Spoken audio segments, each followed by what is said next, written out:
The command deck of the Galactic Concord Monitoring Station Vigilant was a place of quiet boredom.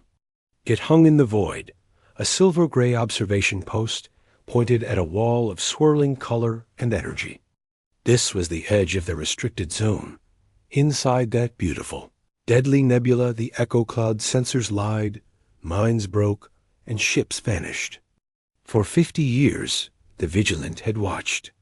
Nothing ever changed. Head Science Officer Gina, an illusion with skin the color of moonstone, scanned the main data feed. Her 3 slender fingers danced over the console, dismissing ghost signals. Phantom heat signatures, impossible gravity waves, ships that looked like they were from childhood stories. The Echo Cloud was a relentless prankster. Her job was to ignore the noise. Today, the noise was the same as yesterday. At a lower console, Ensign Day watched his own screens. He was Krill, his people known for their patience and technical skill. His brow was furrowed. A small, persistent signal had been clinging to the edge of his scan for hours. It was a simple thing, a solid mass reading. No exotic particles, no wild energy, just an object. It should have been swallowed by the cloud's psychic static immediately. But it wasn't, Officer Gina. Day's voice was soft, unsure. Gina did not look up. Another ghost, Ensign. Log it and filter it out. I have, ma'am. 11 times. It keeps coming back on the secondary array. It's holding a fixed position. For 12 cycles now. That made Gina pause. Nothing held fixed near the cloud. The gravitational tides were chaotic. She turned her chair. Put it on my main screen. Full spectrum. The central holographic viewer shifted. The glorious, terrifying chaos of the Echo Cloud filled the space. Reds bled into purples, and dark tendrils coiled like snakes. Gina's eyes, large and dark, narrowed. There, at the very fringe, highlighted by a soft blue circle from Day's console, was a shape. It was a gray wedge, simple and sharp. It looked like an old knife thrown into a stormy sea. Magnify. The image resolved. The ship was unlike any in the Concord registry. No gleaming surfaces, no visible engine ports. It was all hard angles and flat gray plates. It seemed inert, dead, just drifting where the cloud's currents pushed it. Signature analysis? Gina asked. It's basic, Day said, confusion in his voice. Metallic hull. Primitive fission power source, barely idling. Minimal electromagnetic field. It reads like a pre-FTL debris chunk. But it's not tumbling. Its orientation is constant.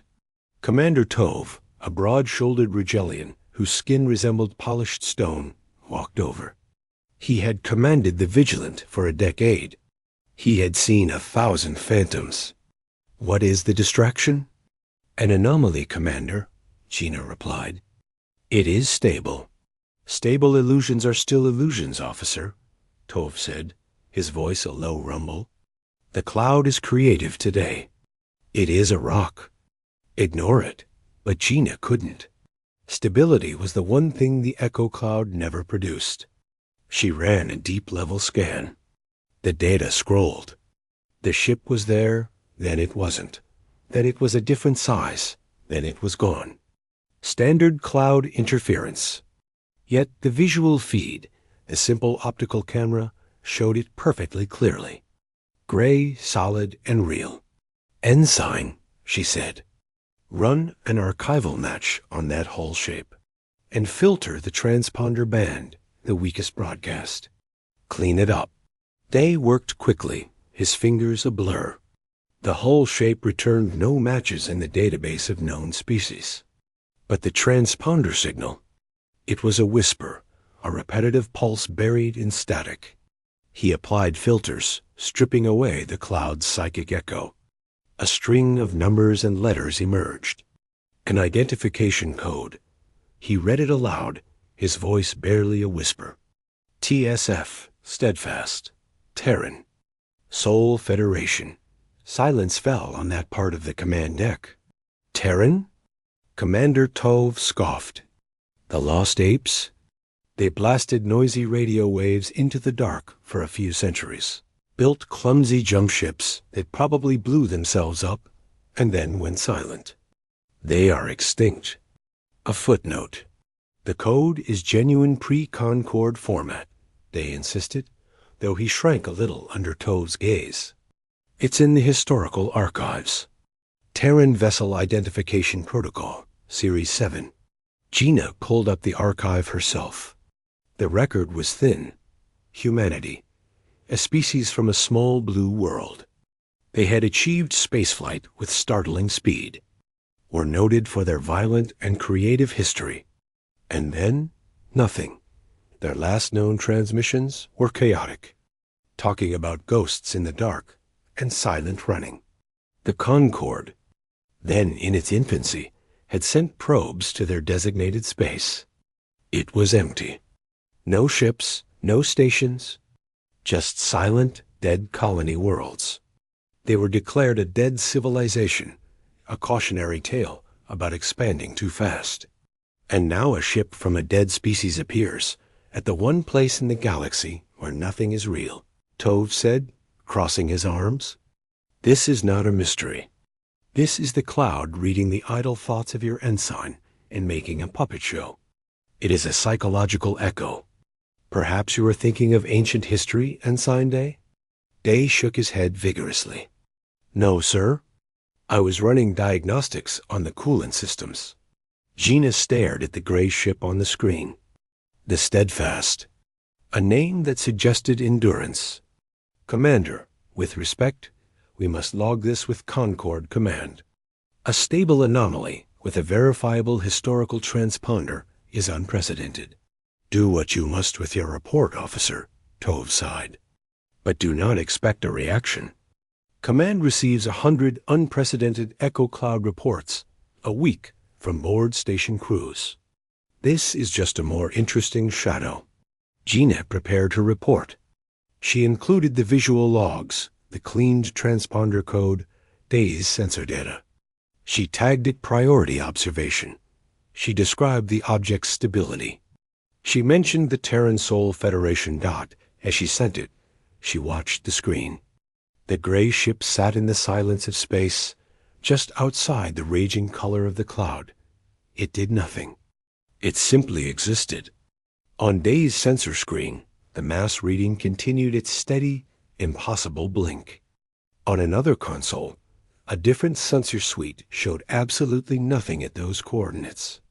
Empty space. Her report vanished into the vast bureaucracy of the Concorde.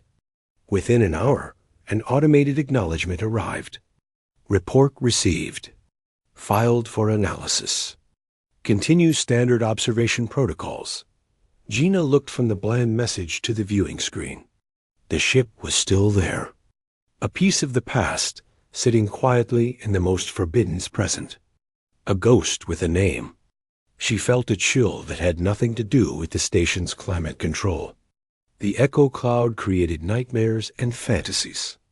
It did not create simple, gray, silent ships with correct historical codes. Ensign Day, she said, not looking away from the viewer. Yes, officer? Keep a dedicated watch on that signal. A private log.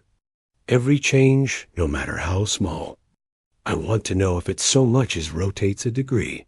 Day nodded, a spark of excitement in his eyes. Yes, ma'am. Gina returned to her main console, but her attention was split. The routine data flowed, but her mind was on the gray wedge. A human ship, appearing in a restricted zone. The first part was impossible. The second part was unthinkable. Yet there it was. Or was it? The conflicting sensor data was the cloud's classic signature. But the clarity of the visual, the steadiness. She had a thought, a strange, quiet thought. The cloud played with perception. It showed you what you feared or desired. So what did a simple, silent, ancient human ship represent? What fear or desire was that? She had no answer. All she knew was that for the first time in her long watch on the edge of nothing, something held still. And in the immense, confusing galaxy, that stillness felt more alarming than any storm. The gray ship, now officially logged as Phantom 01, did not move. For 3 standard days, it hung on the edge of the echo cloud, a silent, stubborn piece of data that refused to be explained away. Officer Gina watched it, a quiet obsession growing.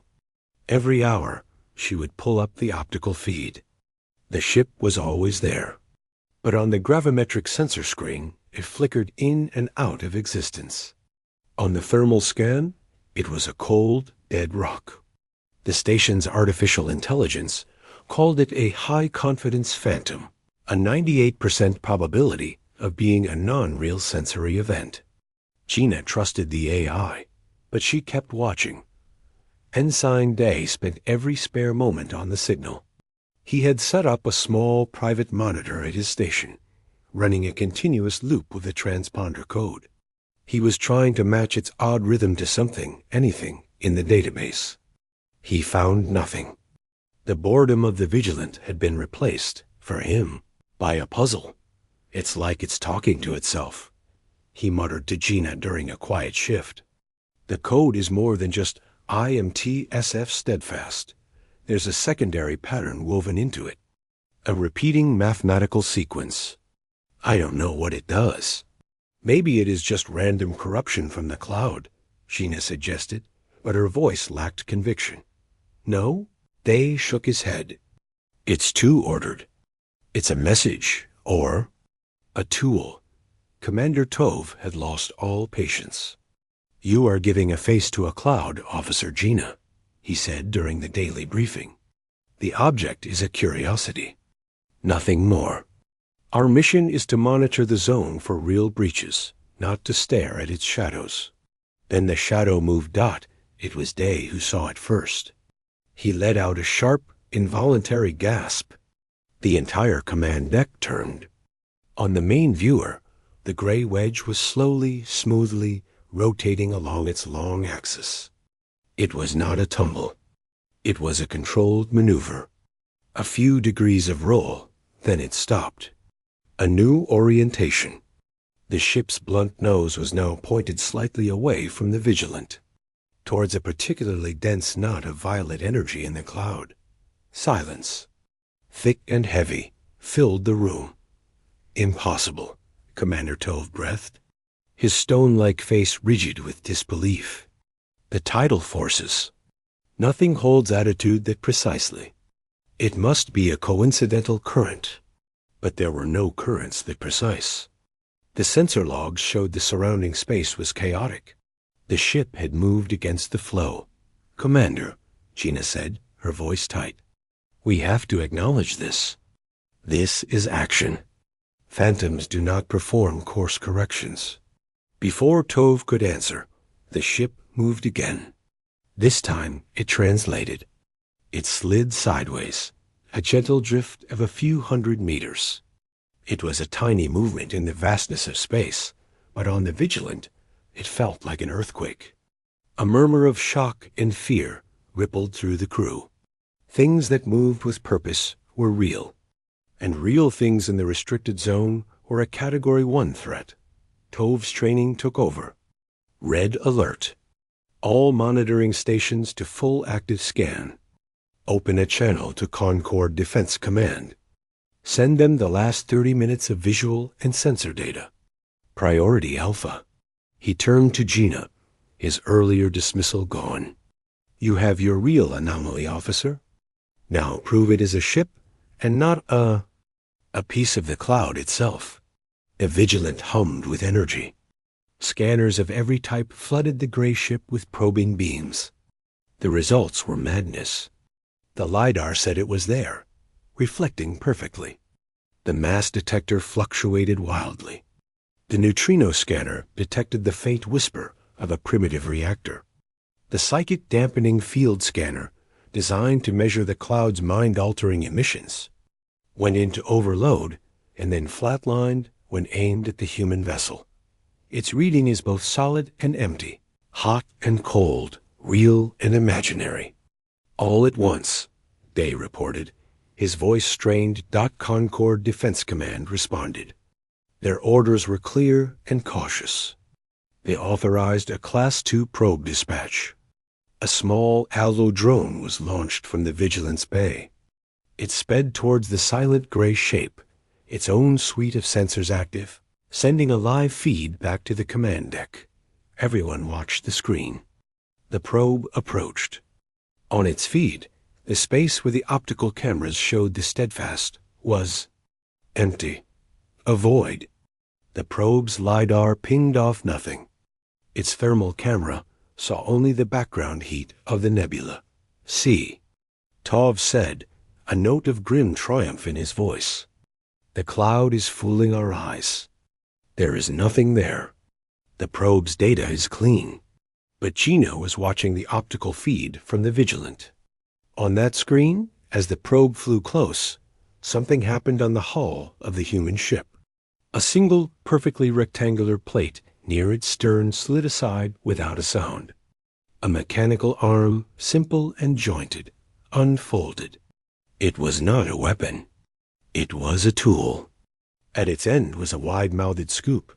The probe is not seeing it, Gina said, but we are. And it is acting. Look. The arm extended. It reached out into a tendril of glowing nebular gas and dust. The scoop opened. It collected a sample of the echo cloud's physical matter. Then it retracted, just as smoothly, back into the hull. The plate slid shut. The entire operation took less than a minute. It was a gesture of mundane scientific purpose. On the command deck, the contrast was paralyzing. One screen, the probe's feed, showed empty space, a useless mission. The other screen, their own visual, showed a starship performing a deliberate act of material collection. The probe, its mission complete, turned and began its return journey. As it did, its rear-facing camera caught the human ship one last time. For a single frame on the probe's feed, the gray wedge flickered into existence, clear and solid, before vanishing again into sensor blind. Nothingness. The silence that followed was broken by the incoming signal from Concord Command. The voice of a high-level coordinator was calm but tense. Vigilant. Confirm probe data discrepancy. Your visual feed shows activity. Probe feed shows null. Which is real? Commander Tov stared at the two conflicting images. His certainty was shattered. Command? We are observing two contradictory realities simultaneously. The object appears to be selectively unseeable. It chose to be seen by us, but not by the probe. Gina leaned forward. It's not that it chose. It's that our sensors are different. Ensign Day, pull the full spectral analysis of both our visual feed and the probe's last flicker of contact. Look for a common factor. Day, his hands trembling slightly, worked. He compared the data. His eyes went wide. The pattern. The transponder code's secondary pattern. It's a carrier wave. It was present in the light reflecting off the ship to our cameras. It was absent from the probe's active sensor pulses until the last moment when it must have, I don't know, allowed itself to be seen. A selective stealth field, Gina whispered. A technology the Concord had only theorized. A system that didn't just hide, but decided what could see it and what could not. A ghost that controlled its own hauntings. The human ship, having taken its sample, was motionless again. It had done what it wanted. It had proven it was more than a phantom. It had acted in the physical world. Yet, to the official probe of the Concord, it was still nothing. A fiction. Commander Tov sat heavily in his command chair. Report to command, he said, his voice old and tired. Inform them that the anomaly, designated Phantom 01, exhibits controlled movement and physical interaction with the environment. Also inform them that our best attempt to confirm its existence objectively failed. We cannot prove it is there. We can only say we saw it. Gina looked at the gray wedge on the screen. It was no longer just a mystery. It was a statement. Humanity, the lost species, was here. And their first message to a galaxy that had forgotten them was a simple, unnerving demonstration. You cannot trust your eyes or your machines. You can only trust that we are doing what we came to do. The ship sat in the silence, a truth that refused to be verified, a fact that denied all proof. The galaxy was already starting to ask if it existed.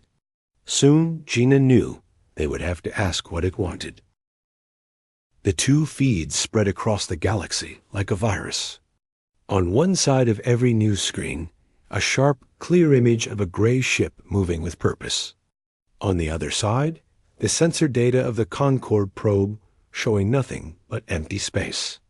The headline was simple: The Impossible Ship, Real or Mirage?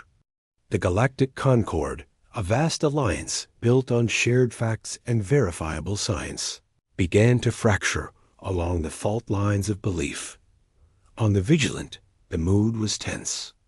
Commander Tove wanted the entire incident sealed, but it was too late.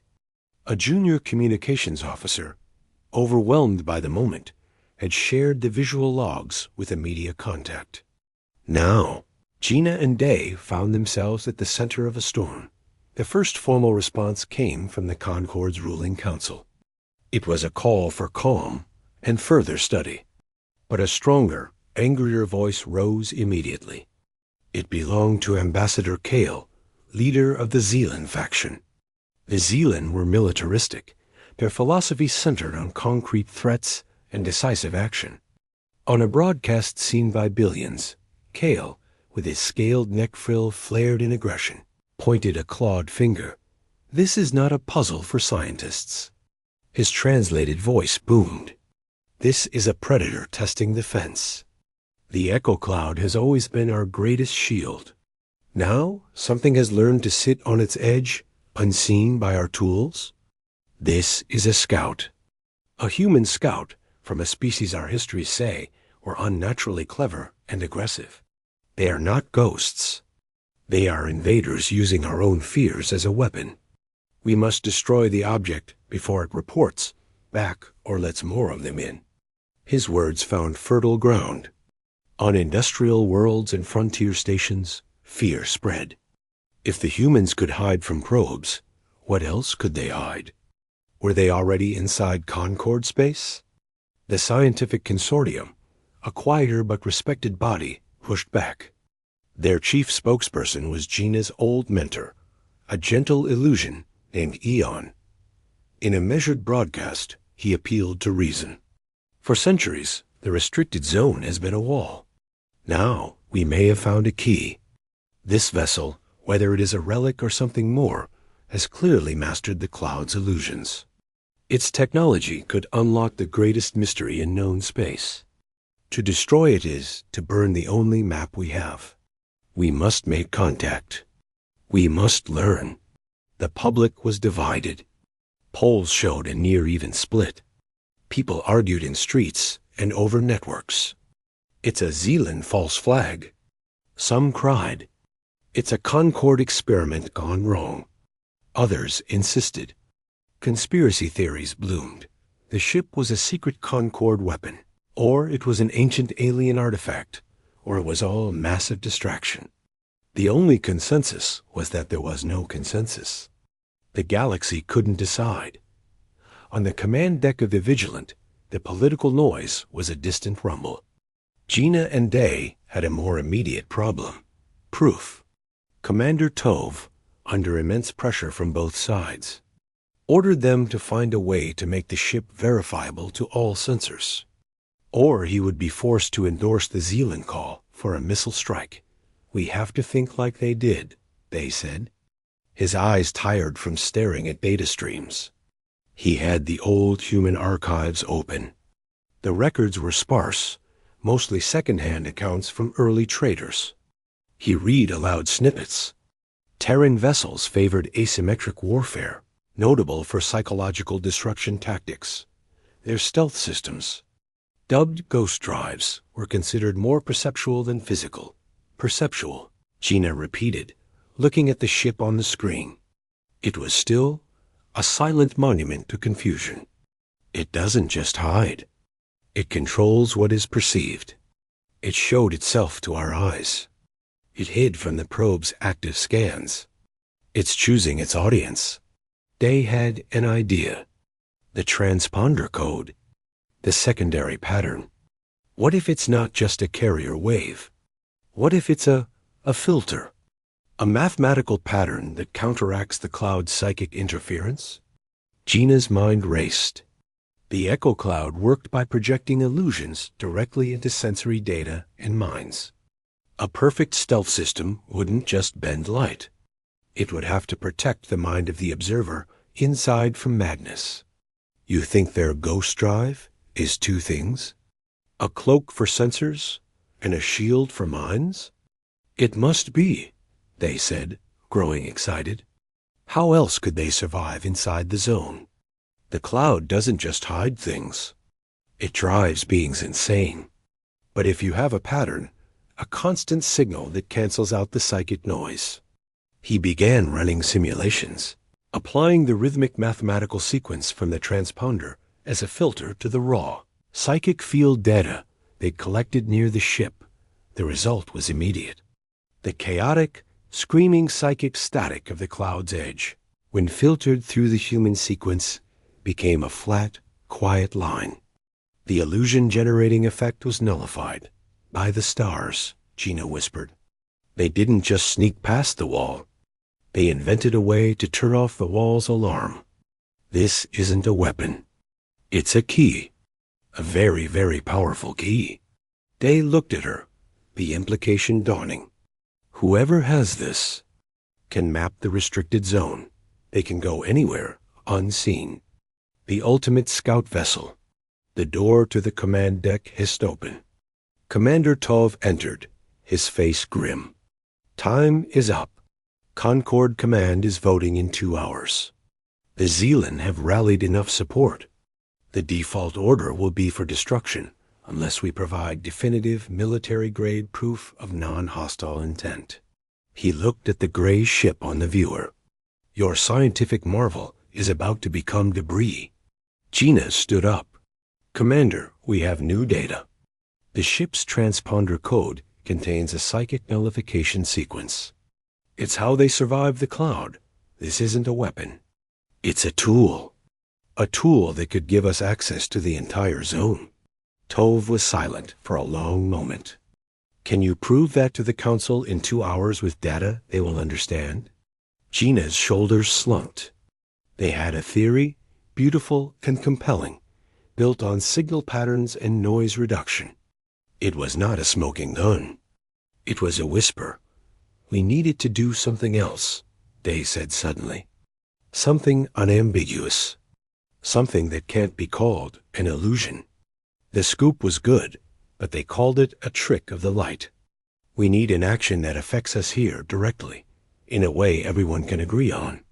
As if it had heard him, the gray ship moved.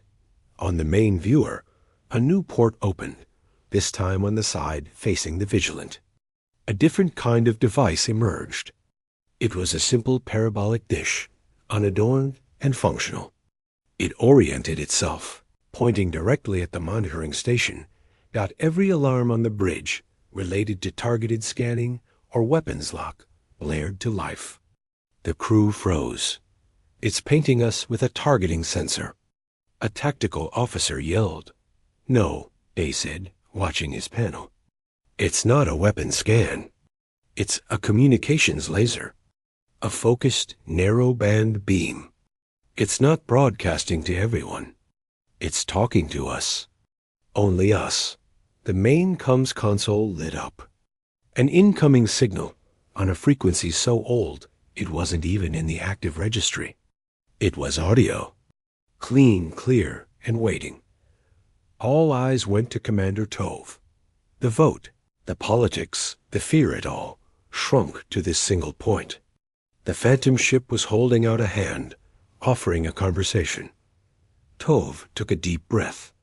The fate of the object and perhaps much more, now rested on what would come out of that speaker. He gave a single, slow nod. "Open the channel," he said. The bridge fell utterly silent. The only sound was the soft hum of the vigilance systems. Gina held her breath. Day's hand was poised over his console, ready to record everything. The speaker crackled once, with the static of immense distance and time. Then a voice came through. It was a human voice, male, tired but firm, speaking in perfectly accented, if slightly formal, Galactic Common. "Concord vessel vigilant. This is Captain Min-Su of the Terran Sol Federation ship Steadfast. Please respond." The message ended. A simple hail. A request for dialogue. On the bridge, the silence was now one of stunned disbelief. The Phantom had a name, and a captain, and it was asking to talk. Commander Tove looked from Gina's hopeful face to the worried faces of his crew. He knew what this meant. The Council's vote was now irrelevant. You do not destroy a vessel that has just identified itself and requested communication. The political storm was about to become a hurricane. The galaxy wasn't just arguing about a ship's existence anymore. It now had to argue about what the ship was saying and whether the words of a ghost could be trusted. The silence on the bridge of the Vigilant lasted for a full 5 seconds. It was a silence of pure shock. The Phantom had spoken. It had a name. Captain Min-Su? Commander Tove was the first to move. Acknowledge the hail. Audio only. No visual yet. His voice was low, a command meant to prevent panic. The communications officer, a young woman named Hana, nodded and opened the channel. Unknown vessel Steadfast. This is Commander Tove of the Galactic Concord Monitoring Station Vigilant. We receive you. He kept his tone neutral, official. There was no delay. The voice returned, calm and clear. Commander, thank you for responding. We have been monitoring your broadcasts. We understand there is debate about us. On another screen, a private message from Concord Command flashed in red text for Tove's eyes only. Do not engage. Stand by for instructions. Zealand fleet elements mobilizing. Tove ignored it. This was happening on his deck. Your presence in a restricted zone is a violation of Concord law, Captain. Your identification matches a species believed extinct. You must explain yourself. A soft, static-filled sigh came through the speaker. Believed extinct. Yes, that was the idea. Captain Min-Su paused. 234 years ago, by our time, the Terran Sol Federation made a decision. We had mapped the stars. We had met others, and we saw the path ahead, a path of noise and conflict and slow absorption. We were a young, loud species in a quiet, old galaxy. We chose a different path. Gina leaned forward, her recorder active. Day was capturing every syllable, every nuance of the signal. We chose the echo cloud, Min-Su continued. We saw it not as a barrier, but as a refuge, a place where reality itself was soft. Our engineers, our thinkers, they built the ghost drives, not just to hide from sensors, but to quiet the mind, to let us think inside the storm. We went inside, all of us who wished to go. We left our old world silent. We became ghosts on purpose. The revelation was a physical blow to the bridge crew. They hadn't vanished. They hadn't died. They had walked away into the one place no one would follow. You have been inside the restricted zone for 2 centuries?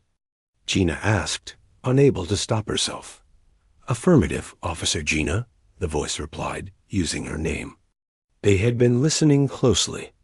Time is fluid near the cloud's heart. For us, it has been generations of shipboard life, mapping the interior, studying the phenomenon that keeps everyone else out. We found many things. Silence, mostly. And a great deal of beauty. Ambassador Kale's furious face appeared on a secondary monitor, demanding a channel. Tove muted it. Why appear now? Tove asked, his voice harder. Why break your silence at the edge of our space? Our long survey is concluding, Minsu said. The Steadfast is the final mapping vessel. My crew are the children of the original explorers. We are tired of being ghosts. We monitored your development. The Concorde seems stable. We wish to request permission to return, to rejoin a galactic community, not as conquerors, as cousins who have been away for a long time. A request to come home. It was the last thing anyone expected. On the screen, the Zealand fleet alert escalated. 3 destroyers were now en route to the Vigilance position. 8 hours. Your method of appearance has caused instability, Captain, Tove said. Your ship cannot be consistently detected. This is seen as a threat. The ghost drive is active for our protection, Minsu explained. The cloud psychic emitters are still potent here. The drive filters the noise. Its selective visibility is a side effect. We can control it. We are choosing to be visible to you now. As he said it, Bay's sensor panel chimed. Every single scanner on the Vigilant suddenly registered the Steadfast as a solid, real, and material object. The conflicting data vanished. There it was, on all screens, undeniable. There, Minsu's voice held a hint of apology. Is that better? It was both better and worse. The ship was now confirmed real by every instrument. The debate was over. But that made the Zealand fleet's approach a prelude to an attack on a verified, speaking vessel. Gina saw the crisis point. Captain Minsu, there are factions here who do not believe your intentions. They see your stealth as a weapon. They are sending warships. A longer pause. We understand. We anticipated fear. It is the logical response. Another sound came through, the click of a console. We are transmitting a data packet, Commander Tove. It contains the core modulation frequency of our psychic buffer, the mathematical key to quieting the echo cloud's illusions. Consider it a gesture of good faith, a gift. Day's console lit up as the data streamed in. It was complex, elegant, and complete. The key they had only guessed at was now in their hands. With this, Minsu said, you can enter the zone without madness. You can verify our charts. You can see we have built nothing warlike inside. Only quiet study. We propose a simple test. Let one of your ships, equipped with this buffer, follow us into the fringe and back. A journey of an hour. You will have physical proof the technology works, and that we are telling the truth. It was a brilliant, desperate offer. It replaced destruction with demonstration that the channel from Concorde Command was now flashing with ultimate priority. Tove opened it. The face of the Concorde High Coordinator appeared, her expression strained. Commander, the Zealand fleet will be in firing range in 90 minutes. They have declared the Steadfast a clear and present danger. They will destroy it. We cannot stop them politically. Tove looked at Gina, then at the data packet, the key to the greatest mystery in known space, and then at the visual of the gray. On his ship. Coordinator, Tove said, his voice firm with a newfound resolve. The Steadfast has just provided a technology that neutralizes the Echo Cloud's primary threat. They have offered a joint mission for verification. I have the data. Destroying this ship is not just an act of war against a species asking for peace. It is an act of profound stupidity. It is burning the only map out of the dark. The coordinator was silent for a moment. The Zealand will not wait for a science mission, Commander. Then we will not wait either, Tove said. He turned to Gina. Officer Gina, you and Ensign Day have the most understanding of this technology. Can you modify a Class 3 science shuttle with this buffer in under an hour? Gina's heart hammered against her ribs. She looked at Day. His eyes were wide, but he gave a sharp, determined nod. "We can," she said. "Then do it," Tove ordered. He turned back to the coordinator. "We are launching a verification flight in 1 hour. The Steadfast will lead our shuttle into the zone and back. I will broadcast the feed to the entire Concord. Let the galaxy see the truth with its own eyes.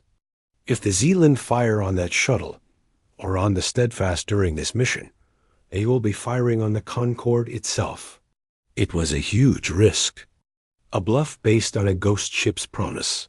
He reopened the channel to the Steadfast. "Captain Minsu, we accept your offer. We will send a shuttle. You will lead them on a short, safe loop. We are doing this under considerable political pressure. Your ship may be fired upon." The human captain's voice returned, calm as ever. "We understand, Commander. We have been hiding for a very long time. We are ready to be seen, truly seen. We will await your shuttle." Steadfast out, the channel closed. The bridge erupted into controlled chaos. Gina and Day were already running for the hangar bay, the precious data key in hand. On the main viewer, the gray ship waited, solid and real on every screen. It was no longer a question of if it existed. The question now was whether it, and the fragile hope it carried, could survive the next hour. The galaxy held its breath, its fear and its curiosity locked in a final desperate race. The hangar bay of the Vigilant was a frenzy of focused activity. Gina and Day worked side by side with a team of engineers, their hands moving almost as fast as their thoughts. The data packet from the Steadfast was not just a theory. It was a precise set of instructions. They integrated the human psychic buffer sequence into the science shuttle's main computer and routed it to emit through the navigational deflector array. The shuttle, named Curiosity, was small, its hull marked with the peaceful sigils of the Science Consortium. On the bridge, Commander Tove faced a wall of screens. One showed the calm gray wedge of the Steadfast. Another showed the tactical map, with 3 angry red dots, the Zealand destroyers closing fast. A third showed the furious face of Ambassador Kale, who was shouting about treason and imminent threat. Tove muted them all. His eyes were on the countdown. 50 minutes to Zealand firing range. His tactical officer reported, voice tight dot in the hangar. Gina closed an access panel. "It's ready. It will work or it won't. The math is perfect." She looked at Day. His face was pale but set. He would pilot the shuttle. It was his discovery as much as hers. "You don't have to come," she said, double quotes. "Yes, I do," he replied simply. "I need to see if the numbers are real." They boarded the Curiosity. The hatch sealed with a hiss. On the bridge, Tove gave the final command. "Launch the mission. Broadcast everything. Every channel, public and secure. Let the whole galaxy watch." The shuttle slipped from the Vigilance Bay. On billions of screens across countless worlds, 2 feeds played. One from the Vigilant, showing the tiny shuttle approaching the massive, silent human ship. The other from the shuttle itself, a forward view. Captain Minsu's voice filled the shuttle's cabin, calm and clear. "Shuttle Curiosity, we have you on scan. Your buffer signal is strong and correct. Follow our lead. Stay within 500 meters. The transition will feel strange, but you will be safe." The Steadfast began to move. It turned with a grace that seemed impossible for its blocky shape and glided towards the shimmering, chaotic wall of the Echo Cloud. The Curiosity followed, Day's hands steady on the controls. Ambassador Kale's voice, pulled from a public broadcast, suddenly overlaid the feed on many screens. "This is madness. They are leading our people into a known zone of madness and death. The human ship will vanish, and our shuttle will be lost. This is a trick. Vigilant, you must recall them now. But Tove did not. He watched, his knuckles white on the arm of his chair. The nose of the Steadfast touched the vibrant, swirling gases of the cloud. On the shuttle's feed, the universe seemed to warp. The colors exploded, shapes writhed at the edge of vision monsters, loved ones, screaming faces, perfect geometries. Gina gasped, and Dave flinched, his hands tightening on the stick. The psychic assault was immediate and terrifying. Then, the humming emitter on the shuttle's hull activated. The buffer sequence, Minsu's mathematical gift, washed over them. The effect was not like a shield taking a blow. It was like waking from a nightmare. The screaming colors softened into natural nebular hues, pinks, purples, blues. The hallucinatory shapes dissolved, revealing the simple, dusty structure of the nebula's interior. The crushing sense of dread lifted. By all the stars, Gina whispered, looking out the viewport. It's just a cloud. The Steadfast was ahead of them, a solid gray guide in the now calmed storm. The human ship was fully visible on all the shuttle's sensors. No flickering, no ghosts. Just a ship. Buffer is holding at 100% efficacy, Day reported, his voice filled with awe. All sensor readings are clean. Psychic interference is 0. The broadcast was silent. Every being watching understood what they were seeing. For the first time in history, a Concorde vessel was inside the restricted zone, and its crew was sane. They were seeing the unseen. The Steadfast led them on a slow, looping path. Minsu pointed out phenomena, a stable gravitational lens, a cluster of rare crystalline dust. It was a brief, stunning tour. After precisely 20 minutes, the human ship turned back. Now we return, Minsu said. The proof is gathered. As they emerged from the cloud's edge, back into the open space near the Vigilant, the difference was stark. The shuttle's sensors switched back to normal space. The buffer was deactivated. On the view screen, the echo cloud once again boiled with its terrifying, beautiful chaos. The shuttle's rear hatch opened. A robotic arm extended, holding a collection canister. Inside was a physical sample of nebular matter, collected from deep within the zone. It was identical in composition to the matter the Steadfast had scooped days before. The Zealand destroyers were now on the tactical screen. Weapons hot, 15 minutes from firing range. The shuttle docked with the Vigilant. Gina and Bay stepped out, holding the canister. They walked onto the command deck and placed it on the floor before Commander Tove. The broadcast zoomed in on it. Physical proof. Commander, Gina said, her voice loud and clear for the galaxy to hear. The psychic buffer works. The echo cloud can be navigated. The Steadfast told the truth. The silence from the watching galaxy was absolute. Then the data began to flood in. Thousands of scientific institutions confirmed the shuttle's sensor logs. The psychic noise had been nullified. The path was real. The key worked. On the screen, Ambassador Kale's fury was collapsing into stunned disbelief. The political will for an attack evaporated in an instant. To fire now would be to destroy not a phantom, but a partner who had just handed them the keys to a new frontier. The Zealand fleet received new orders. They powered down their weapons and changed course to a holding position. Captain Minzu's voice returned to the Vigilant and to the galaxy. The Terran Sol Federation seeks peaceful reintegration. We offer the full schematics for the Ghost Drive and the Psychic Buffer.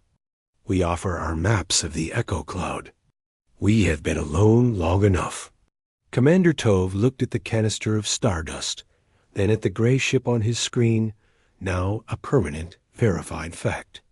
He opened a channel to the Concorde High Coordinator and to every listening world.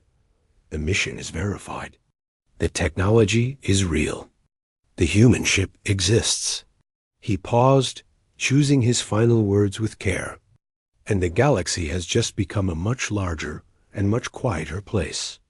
On the view screen, the Steadfast hung in space. It was no longer a mystery or a threat. It was a bridge from a forgotten past to an unimaginable future. The debate was over. The human ship had arrived, and in its silent, steady wake, it left not destruction, but a profound and echoing silence, a silence of old fears dying, and the quiet, hopeful sound of a door, once locked forever, swinging slowly open.